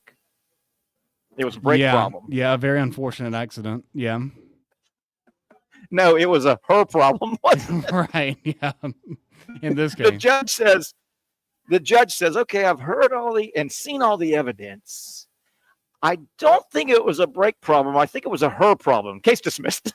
Right? Yeah, I think so, yeah. Case dismissed. Get out of here. All right, Zach, let's take our final break, and we're going to get out of here. Been a fun one, been a light one, been a fun one, and we'll kind of reset everything that we've talked about, including some breaking news earlier today involving former Georgia Bulldog quarterback Carson Beck. That as we come back and wrap it up. It's a Thursday. Been a fun Thursday from Sliders Oyster Bar. Finally, a family atmosphere, kid-friendly restaurant with a real sports bar feel. Rick's Jack's Beach features all of that and a large, climate-controlled covered patio with misting fans and heaters for all seasons. Mix in an extremely diverse menu that features the most quality and affordable steak at the beach, and there's no reason not to enjoy your next lunch, dinner, happy hour, or big sporting event at Rick's Jack's Beach, 300 2nd Street North in Jacksonville Beach. See you at Rick's Jack's Beach.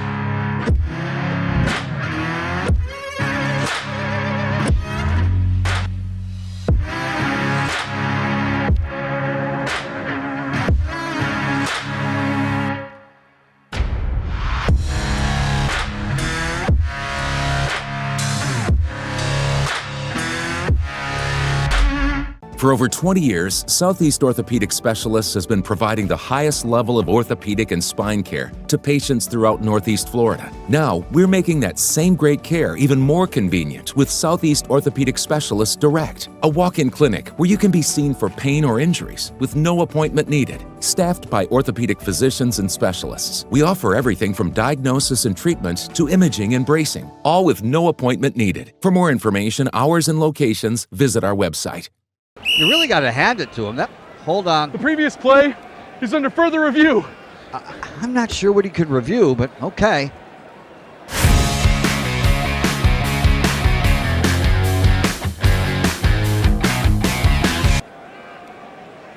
Sure has been a while. Dine in at Hurricane Grill and Wings for the football season. Well, there he is. Oh, what is that? Hey everyone, Olivia Tasley here from Action Sports Jacks to tell you all the different ways you can watch our new 24/7 network. 3 easy steps. You don't even need a pen and paper to write it down. Step number 1, download the app. Search Action News Jacks in your app store either on your phone or your smart TV. Then, once you're on the app, click on that little drop-down menu in the upper left-hand corner with the 3 little lines. That'll show you these options, and boom, right here, click Action Sports Jacks 24/7, and you will be brought to our continuous stream channel. That app can be accessed through all these different platforms. Whether you have Roku, Fire TV, Smart TV, Apple TV, or Google TV, you can find our app. Now, if you don't have access to the app, don't worry, we still got you covered. We're across all social media platforms from Facebook, Instagram, X, YouTube, Twitch. We have a podcast channel. Plus, check out our short reels on our TikTok. Action Sports Jacks 24/7. It's on all the time and everywhere. Summertime means sizzling sales at Nimnick Buick GMC. The #1 Buick GMC dealer in Jacksonville has lots of inventory to choose from with their best price guarantee. Nimnick never charges above MSRP. You can save up to $10,000 off select new GMC Sierras or get rates as low as 1.9%. You know, I'm a truck guy. GMC Sierra, my trim level is an SLT. This one's an Elevation. Pretty good looking color as well. So here at Nimnick Buick GMC, you have a lot to pick from. My father-in-law, he drives this, an Enclave, so I feel like that GMC in the family. 2025 is coming around the corner, which means it's almost time to close out those 2024s this summer. You can schedule a test drive at NimnickBuickGMC.com, and while you're there, check your trade value and customize your payment options. Nimnick is there for you, even on Sundays. Visit the showroom on Phillips Highway or shop online at NimnickBuickGMC.com. Nimnick, your friends in the car business since 1941. GMC, we are professional grade. All right, we're starting to put the landing gear down here on a Thursday edition from Sliders Oyster Bar. We're here every single Thursday. We'll be down at the other end of the beach in Jacksonville Beach at Bricks tomorrow. Hope you can come down there and say hi, watch some ball. I'm Terry Norvelle, Zach Rothrock, hanging out here on a Thursday. Want to recap some stuff that we've talked about, but I wanted to make sure we get in this Deion Sanders a little bit of a story here. Deion being interviewed for a story that ran in USA Today about some different topics, football topics, obviously. And one of the topics was about Deion, would he ever coach in the NFL? And it's interesting, a little bit of crack here in the armor. Deion's pretty much kind of not been very committal at all about the NFL. But actually the headline, Deion Sanders names one condition for his interest in NFL coaching jobs. Okay, interesting headline.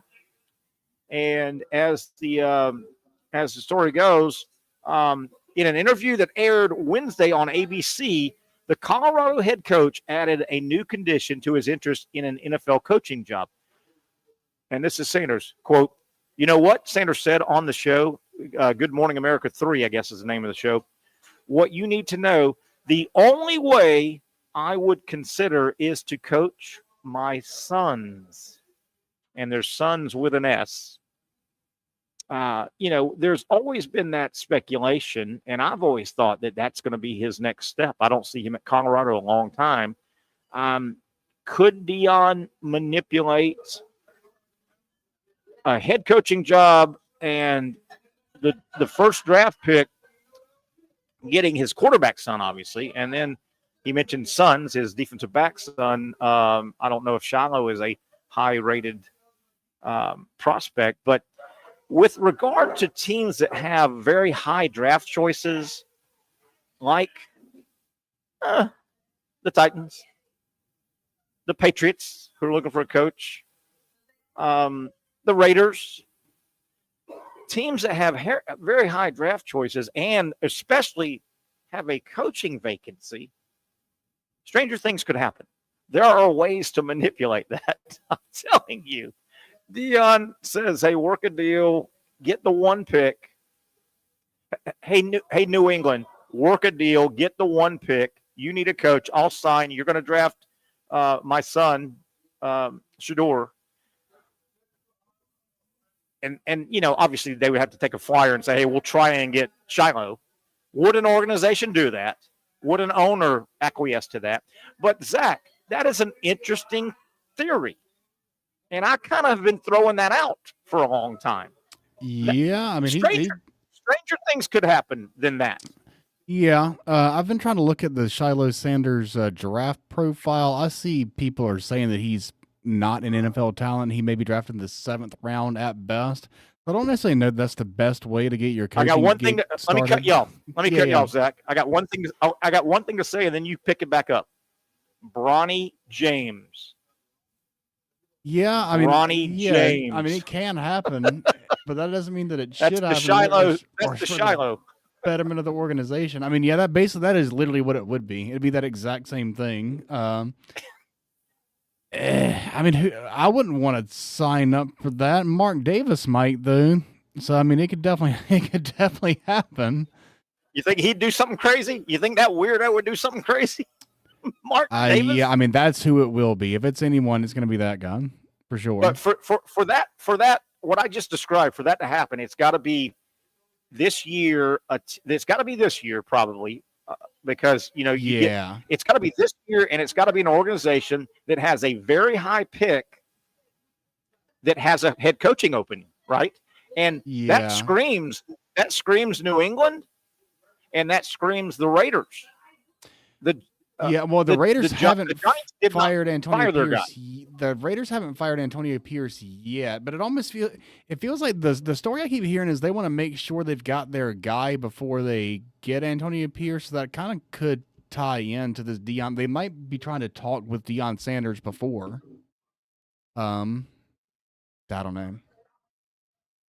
I had a little trouble with your audio there. I'm sorry, they did fire Antonio Pierce. My bad. Antonio Pierce is out officially already at Vegas. They don't have to do that. Again, I had a little trouble with your audio though. But to recap, a team such as New England with a very high pick and a head coaching vacancy, and a team like the Raiders, same thing, high pick, coaching vacancy. If they were to go to the Titans, you can call the Titans too. You don't have to just wait on the Titans to call you to make a team deal. You can call the Titans and say, hey man, we want that number 1 pick, right? We're going to throw you the moon, because they know that Deion will be their coach. And if they get the 1, they can take Sanders. Yeah. Stranger things have happened. I think the general consensus with the Patriots is they want to maintain the Drake May. They like what they saw with him, so they want to keep him moving forward. So I don't really necessarily see them doing it. But I think the Giants and the Raiders are your two. If you say Coach Prime is going, I think or it could be the Titans as well. But the Giants didn't fire their coach, is what I'm saying. Dayball is still there. They don't have the opening. Yeah, so Tennessee and the Raiders. You got to have an opening. I think Tennessee and the Raiders are about the only two. Yeah. So it would be the Raiders or the Patriots. Did you hear also that another thing I kicked around a couple weeks ago? It's pretty apparent now that it's true. Tom Brady did talk to Belichick about the Raiders job, and some pretty reputable people have said that Belichick, he might be still interested in the NFL. I know he's taking the job, but stranger things would have happened than him going back to the NFL and saying, thanks, North Carolina, but I just couldn't turn this opportunity down. Yeah, this Belichick thing kind of reminds me of, like when a guy is single, they seem to not be able to get a date ever. But then, like, as soon as they get into a relationship, suddenly all the women are after him and chasing after him. It feels like no one wanted Bill Belichick last year as an NFL coach at all. And now, as soon as he gets his North Carolina job, but it's like he's connected to every job, and everyone's saying that everyone always wanted him, and it's so interesting. I don't. Yeah. I feel like he's going to stay. I think he's he made a Twitter page. I think he's embracing the college recruiting trail, and I think he's happy with UNC4 now. Maybe. And you could also wonder if all this if there is newfound interest in Belichick, it may have been precipitated by, once the franchises saw that he's getting back into coaching, he does want to coach. Potentially, he may have started it himself, just getting back into coaching. So it's going to be interesting. It's going to be a fun off season. Always is around the NFL. It just never goes away. There's always, I'll tell you, Deion coming back, doing something like we just described, that would be the offseason story of the year in the NFL. Woo! Oh, yeah, that would be every show's A block. That would be what First Take leads with every day. Yeah, for sure. It definitely would. Well, Zachary, good job. Had a lot of fun. We lightened it up, which I like to do. It's only sports. Always remember, folks, it's only sports. That'll do it here on Thursday for us. Hope you enjoy the game tonight. I'm leaning toward Penn State at some point. At some point, James Franklin's got to win a really big game. And I know you may say, well, he's won in the college football playoff. Well, he's been gifted in the college football playoff. This would be a big, big game for James Franklin. At some point, he breaks through. I don't trust his coaching staff. I think Penn State, their coaching staff on offense has a tendency to make games harder on themselves with some questionable strategy. But at some point, Penn State, I think, and James Franklin will win a big one before he's done at Penn State. And I think this might be the big one. I think it's going to be a just sledgehammer ball game. Should be a lot of fun. We'll break it all down tomorrow as we go live from Bricks at 4 o'clock tomorrow for our Friday edition. We'll break down the big game tonight, and then we'll preview tomorrow Ohio State and Texas. Boy, cannot wait for that. That'll do it for everybody that made it happen. Zach Rothrock, and, of course, you. I'm Terry Norvelle. Enjoy the rest of your Thursday. Get some food, get warm, get in front of a TV, and enjoy college football tonight. We'll talk to you tomorrow at 4 o'clock, the Young and Norvelle Show, live from Bricks.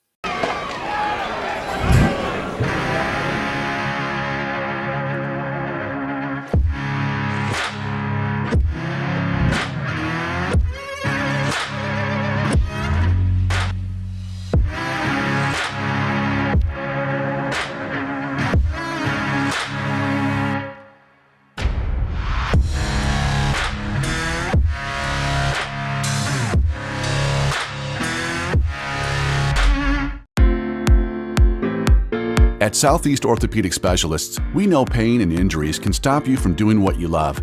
This is why our board-certified orthopedic specialists offer the latest in both non-surgical and surgical treatment options and create a treatment plan tailored to your unique lifestyle and goals. So, whether it is a sports injury or that nagging pain that's keeping you from doing what you love, our team has the right treatment for you. For more information or to schedule an appointment online, visit our website. Finally, a family atmosphere, kid-friendly restaurant with a real sports bar feel. Bricks Jack's Beach features all of that and a large, climate-controlled covered patio with misting fans and heaters for all seasons. Mix in an extremely diverse menu that features the most quality and affordable steak at the beach, and there's no reason not to enjoy your next lunch, dinner, happy hour, or big sporting event at Bricks Jack's Beach, 300 2nd Street North in Jacksonville Beach. See you at Bricks Jack's Beach. You really got to hand it to him. Hold on. The previous play is under further review. I'm not sure what he could review, but okay.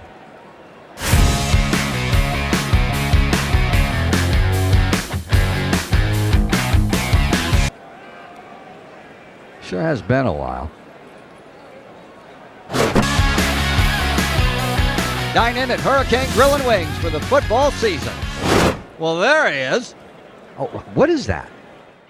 The Action Sports Jacks 24/7 network is streaming. I'm Stuart Weber, and I'm here to teach you a nice three-step process on how you can watch all your favorite programming from the Brent and Austin Show every weekday 10 a.m. to 1 p.m. or the Cup Date with me. It's fantastic. We talk NASCAR. It's a great time. Wednesdays at 1 o'clock. All right, first step, easy. Download the Action News Jacks app. You probably already have it downloaded on your phone, so you might already have that one taken care of. Step 2, see that stack of pancakes up there? You click that stack of pancakes, and it's going to bring down step number 3, which is a full screen of all the different streams that you can click on, including the Action Sports Jacks 24/7 stream. You click that, the video's rocking and rolling on your mobile device, you're watching all the shows you want to, and you're having a good time. You can also do it on your smart TV with the Action News Jacks Now app. I do it on my Samsung TV at home. It's a great way to watch it on a nice, large screen for all the content. That's the Action Sports Jacks 24/7 network. Hope you can find it. You trust CGC to make your water great, and now you can trust CGC with your plumbing needs as well. Fast, convenient scheduling, licensed and insured. A quick call away at 904-552-1242. You never know when you're going to have an issue with a shower, toilet, or maybe it's a sink that sometimes is easy to fix. All right, let's be honest. I'm not fixing anything. I'm totally staging this because when I have a plumbing problem, I call CGC Water Treatment and Plumbing. Trained professionals, transparent pricing, customer satisfaction. Small problem or even a bigger issue. Maybe you need a new tankless water heater or something a bit more intricate. The experts with 25 years of experience at CGC Water Treatment and Plumbing can do it all. Call 904-552-1242 or visit cgcwater.com. That's 904-552-1242 or cgcwater.com. CGC Water Treatment and Plumbing, an authorized independent Connecticut dealer. Florida license